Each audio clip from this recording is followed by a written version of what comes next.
Tabletop Spotlight, brought to you by Dragon's Lair Comics and Fantasy.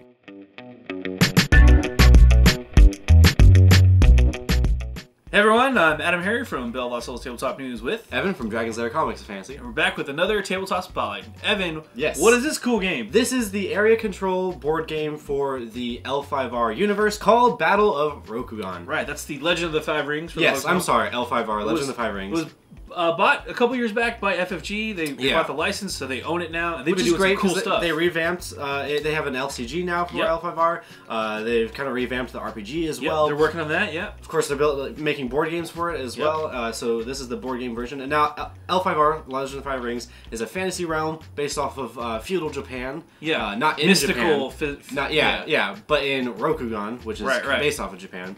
And in this game, each player gets to choose one of the 7 clans to choose from, because it's always 7. You know, 7 samurai. Right. And they vie for control over a map, battling armies and stuff like that. But it's not just about army control, right? It's like honor and tricks. Yeah, exactly. Politics and stuff. This game, because there's no dice rolling or anything like that. It's really about moves and counter moves and secret. I guess what you're trying to do to trick your opponent. It's a lot more about that. It's a lot. You're not just playing the game; you're also playing your opponent, which is one of the cool things about It's more of a strategy, kind of like a psychological strategy game. Yeah, you really do have to read your opponent. Yeah, exactly, and try to like predict what they're gonna do, and try to make sure that they can't predict what you do. Anyway, we can talk about it when we open it up. I think we just jump on into Battle for Rokugan. All right, Evan, it is time for Battle of Rokugan. Yes. Do you like the L5R universe? Okay, good. It's cool stuff. Yeah, here's the back of the box. It is an area control game, so there's a map. This is obviously Rokugan. You gotta have a map. Yep. But we'll see the components. So let's just open up. It's a pretty box. It is a very pretty. It's box. also usually it's FFG, so area control boxes are usually like big. This is actually a decently small size box. Yeah, you're right. The area control games usually have a giant map. Yeah. This one just takes it and kind of gets the essentials in there. We'll go over these in a second. This is the rulebook. Yep. But this is an FFG game. This is an FFG game, so you have all these punch outs. You gotta have punch outs, am I right? But these are the little tokens you're going to use. They have different. Basically, they're different actions you can use during the game. Yeah, and these are actually different clans. If you actually want to enter and grab this, I'll keep going. I think we're good. I mean, you get the idea. Okay. Well, we're going to show the components off with the rulebook too. I will show off the map though. So if you want to keep going, I'm going to keep going. You do get a deck of cards. A couple of different sets in there. We'll go through those. These are the player folios, which are super cool. You've got one for each clan, and we'll take a look inside. I believe these are going to basically be the same. Yeah, they should be. Each clan has a different ability. They do have different abilities, which is super cool. So Crab Clan here, your face-up control tokens have a value of +2 defense. Yes. And then here we have the Crane Clan. They have, when you are tied, you win instead. So same basic information, but each clan is different, which is super cool. We're not going to go through each clan, but you get the idea. And the artwork, by the way, is the same. I thought it was different, but it's the same one for each. There is a slight tint to it, though. For example, here's the Dragon Clan, and you can see the dark green versus the blue. So just want to call that out real fast. Evan's got the board out. I make sure to show this board. Yeah, and just real fast too, before we get to that, nothing underneath. We like to show that. All right. Pull them out of the way. All right, so it's actually the board. A decent sized board. Oh, I'm dropping things. Decent sized board, even though it's a small box. So here is the country I don't even know if I can zoom of Rokugan. Yeah. I have to move it around. Now there are, if you play things like Risk or anything like that, there are regions that if you control the whole region, you get a special card that gives you bonuses. You can kind of see the color. Exactly. But the basic premise of this game is in area control. You're going to be moving troops around, but you're also going to be bluffing your enemy. So you can put down.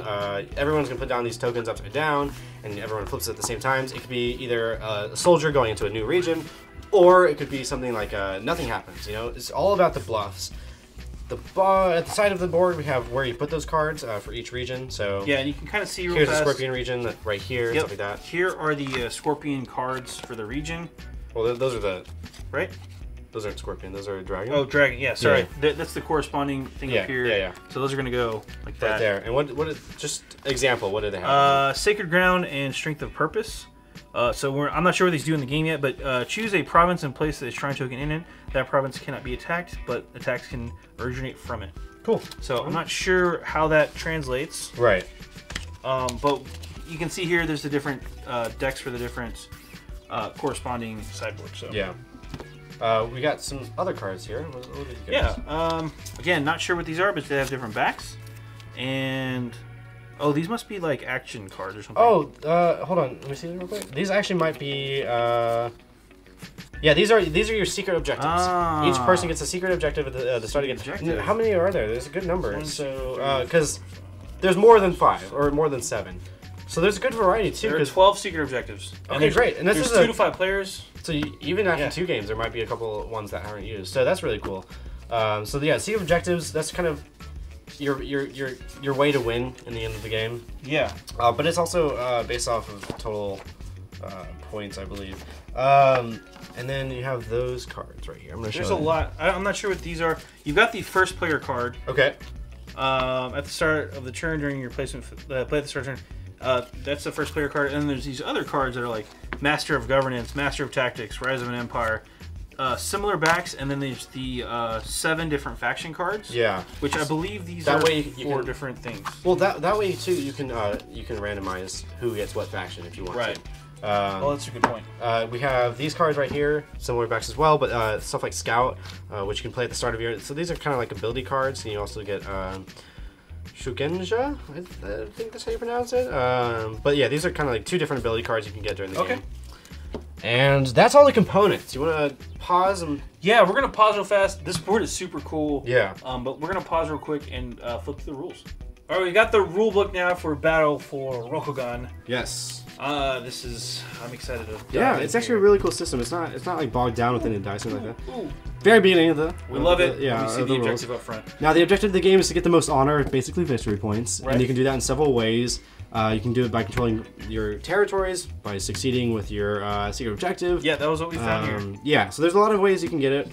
Oh, by the way, yes. We figured out what those clan cards were for. Yeah, these clan cards are actually initiative cards. So you can use them as a, to see who randomly goes, who gets what clan. But you're going to shuffle them and... Yeah, they're going to be a deck, and you're going to flip the top card to see who's the first player for the next turn.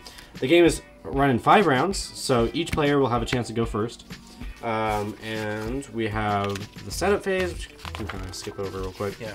Key concept. So these should be familiar for people who've played Risk or anything like that. Yeah. It's just talking about what's the difference is between a province and a territory. Territory is the whole shaded area, and then the province is kind of the bordered areas. It actually clarifies too, just in case anybody's worried or confused, like the perimeter versus the landlocked versus coastal. It talks about the coastal borders, gives you examples of all those things. Because there are going to be effects that trigger and things like that, they want to be clear about that. So. Yeah, exactly. So it talks about the clans real quick. I mean, it doesn't really talk about them, but there's... It mentions them, yeah. Yeah. And then the tokens as well. The tokens are going to be talked about more on the next page after this, but playing the game. There are 3 phases. Upkeep phase, where we're going to decide who's the first person. We're going to draw our combat tokens. Now, the combat tokens are the little punch-outs we saw. Yeah. And each one kind of looks like this right here, and each one does a different thing. Yeah, and it actually they have different, different icons on them to represent different things. They're different actions, so we're going to go over that in a second. And then also, during the upkeep phase, you're going to play territory cards, which are those kind of like ability cards that you have. Right. You get those when you control whole territories. They're kind of one-time use things. That was the cards on the side of the board that we saw. Yeah, exactly. Yeah. You get those when you control whole territories. Right. Now, next is the placement phase. Placement phase is where you get to take these tokens and put them face down in the territories you control somewhere you want to. Now, when everyone's done doing that, everyone's going to flip over their things, and they're going to see what everyone has chosen. Now, you can have an army, and this can have a value of 1, 2, or 3, which is just kind of like how big your army is. Right. Obviously, if you're fighting, the bigger army wins. If you don't roll dice, bigger army wins. Up, yeah. bigger army wins. If it's tied, zoom in a little bit. Yeah, go ahead. If it's tied, I think both armies get destroyed and nobody gets anything. But obviously we saw the Crane's ability was kind of like ties. They win. They win, yeah. There's a Navy. There's a Shinobi, which are kind of like you can do secret attacks. You have blessings, which, let's see, a player can place a blessing token face up and on top of any of their face down army, Navy, or Shinobi tokens. So it gives it benefits. Yeah, it just it's a bonus. Yeah. Diplomacy, which protects your land from being attacked. A raid, which allows you to just attack a land without having to worry about their army. And then also a bluff, which is really useful. This game is mostly about bluffing and kind of counter moving your opponent. Yeah. It's a really game about bluffing. because everyone Yeah, places down face things. So let's say I have a territory next to yours. I'm going to put down a token that's pointing towards your territory. Yeah, so and something you can might, see the point where like, hey, these something might be coming towards you, but it could be a bluff. Yeah. So that's kind of the important thing to know about this game. Everyone flips it over and resolves all the actions. Again, fighting is super simple: 1s and 2s and 3s, and that's it. Yeah, and then on top of that too, you have the resolution phase. Yeah, which is the third phase. Yeah, so reveal the combat tokens, and then you're going to discard bluff and stuff like that. Resolve raid tokens. There's an order of operation too, and it's based off of who's the first turn player it is and going counterclockwise. Yeah, quick side note too. Blessings also prevent the tokens from being targeted by card effects or clan abilities. Oh, that's cool. Yeah, very cool. Just want to throw that out there. So the blessings are really, really powerful. Really powerful, yeah. Bluffing's going to be useful too, because let's say you put down a bluff, and an opponent uses a card to kind of counter that bluff, but they don't know it's a bluff. So they kind of wasted their ability or their card. That's exactly to go against use the bluff. Use the bluff, yeah. So resolving battles, we already talked about that really. End of the game. Here's the most important part. So end of the game, the player with the most honor wins. Honor is victory points. You can get honor by 4 ways. Number of honor equal to the total number of flowers in your territories. Yep. Territories will have different values. However many territories you own, you add up the number of flowers. Yeah. That's how many. You also get 5 honor for each territory you control on top of that. Yep. Number of honor provided by the secret objective, which everyone gets at the beginning of the game, and 1 honor for each of the face-up control tokens on the map. No honor is awarded for face-up control tokens in the Shadow Realm provinces. Yeah, and there's some special tokens too that do have different effects. Yep. Peace Shrine, Battlefield, Harbor. Obviously, some of those going to be coastal related. Yep. And yeah. But then it talks about additional rules, which are, cool. Defense bonuses. Stuff like that. And then playing territory cards, which are the cards you get when you control a whole territory. That's really it. And then there's a quick reference, and then the credits. It's a really actually not that complex of a game. It's really simple. Not. Again, the big thing about this one is you're not just playing the game, you're playing your opponents. You're playing against the players. You're playing them. It's not about the luck of the roll. It's about how can you bluff, or how well can you read your opponent? Yeah, so it's kind of like poker. I like. Yeah, it's really cool. Let's hop out for a really fast recap. That was Battle for Rokugan. I like it, man. Yeah. I know, like, area control games can sometimes not, like, they can be a little... You can get bogged down in the dice and the yeah. chance. This is cool because it's a very psychological area control game. But also, it's very smooth. Like, it's not like 2 people are fighting, so you have to wait for them to finish their turn. Right. Everyone flips over their tokens at the same time and resolves it. It's very smooth. I just like, too, how the different tokens, like, the hidden mechanics within the game. Yeah. Like... You know, when you're revealing your tokens, everybody's doing it at the same time, and so there's that bluff, counter bluff, exactly, call your bluff. Yeah, and that's the biggest part of this game. Is the bluff thing. Yeah, and it, like I said, it really is about reading your opponent and playing your opponent, and not just playing the game. Yeah, and the L5VR universe is so entertaining. So it's also that slapped on top, which is nice. Yeah. But yeah. Yeah, really cool stuff. And again, what's another thing I like about this game is it has all 7 clans. But it's 2 to 5 players, which we'll get here in a second. But so like, there's gonna be a lot of replay value because you can just play different clans. Yeah, even if you had all 5 people playing at once, there's still 2 clans not being used. So yeah, and they have a cool aesthetic. I just like the game. It's a pretty board too. Yeah. Oh yeah, the art. We didn't even talk about that. Yeah, pretty. It's pretty. Let's come to numbers on Battle for Rokugan real fast. Yes. What's we mentioned 2 to 5 players. Yeah. 90-minute playtime. Recommended 14 and up. Yeah, just probably because of the strategy stuff. And then what was the price point? $39.95. $39.95. Yeah. It's out right now. Yes, you can just get it in your store. From FFG, so go check that out. I'm AdamHarry from Bulls. I'm Evan from Dragon's Lair Comics Fantasy. And this has been another Tabletop Spotlight. Thanks again for watching. Tabletop Spotlight brought to you by Dragon's Lair Comics and Fantasy. Thanks for watching.